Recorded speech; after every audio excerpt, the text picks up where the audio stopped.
আমি আজ ইসলামী আন্দোলন করি, আমি ওপেন ভাবে বলছি, আমি এই কারণেই করি, কারণ এই দেশে যত দল আছে, যত জেনারেল বলেন ইসলামী বলেন, যত দল আছে, কোন দলের ভেতরে শাহাদতের মরণ পাওয়ার মতো কায়দা নেই, শুধু একটা দলই আছে।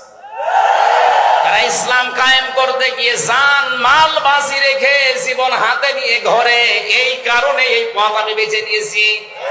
কারণ আমি জানি ভালো মরণ, শাহাদতের মরণ।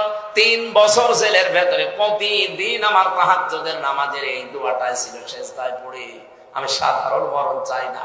আল্লাহুম্মা ইন্নী আসআলুকা শাহাদাতান ফি সাবিলিক। আল্লাহ তুমি যদি মরণ দিও, আমার শাহাদাতের মরণ দিও। কারণ আমি এখন যদি ঈমান নিয়ে মারা যাই, তাহলে কবরে ঘুমিয়ে থাকবো, আর শাহাদাতের মরণ পেলে কিয়ামত পর্যন্ত আল্লাহ আমারে নিজে খাওয়াবে।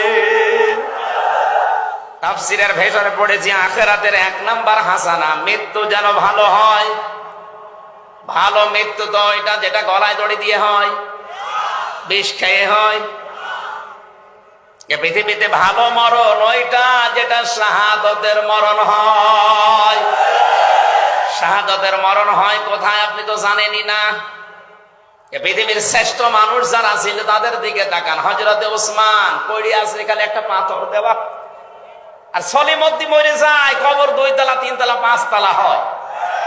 কোন কারণে আপনি কবর পাকা করেন? ভেঙ্গে গুড়িয়ে দেওয়া দরকার ওগুলো মাজার গুলো। কিসের মাজার? লা তাত্তাখিজুল কুবুর মাসাজিদা, কবরকে সেজদার জায়গা বানানো হয়। আর চট্টগ্রাম বিভাগে এগুলো বেশি। কবরে লাশ আছে কিনা আন্দাজে কলা গাছ পুঁতে ওইটা মাজার বানিয়ে ব্যবসা করে খাচ্ছে। আর এটা বলতে গেলে ওর ব্যবসায় ভাটা পড়ে, তখন বলে পীর বিরোধী। ওর পীর, ওখানে তো গরু শুয়ে আছে। মানুষ থাকলেও তো হয়তো কলা গাছ পুঁতে লাল সালো টাঙিয়ে ব্যবসা করে খাচ্ছে। আর মানুষও পাগল। কবর পাকা করার কোন নিয়ম ইসলামে নেই। হ্যাঁ, হেফাজত করবে, গরু ছাগল যেন নষ্ট না করে ফেলে, হেফাজত করেন। পাকা করা লাগবে, 4-5 তলা করা লাগবে, এগুলো সব হারাম। যা আছে এরকম কবর ভেঙ্গে গুড়িয়ে দেওয়া দরকার। ভালো কবর সাহাবীদের কবর। তাকান তো, লক্ষ লক্ষ সাহাবী শুয়ে আছে, আমি নিজে দেখে এসেছি। খালি মাথার উপর একটা ছোট পাথর দেওয়া, চিহ্ন করার জন্য। গরু ছাগল মরে যাচ্ছে, আল্লাহর ওলির নাম নিয়ে 3 তলা 4 তলা 5 তলা বানাচ্ছে। 3 নম্বরে হাসর যেন ভালো হয়।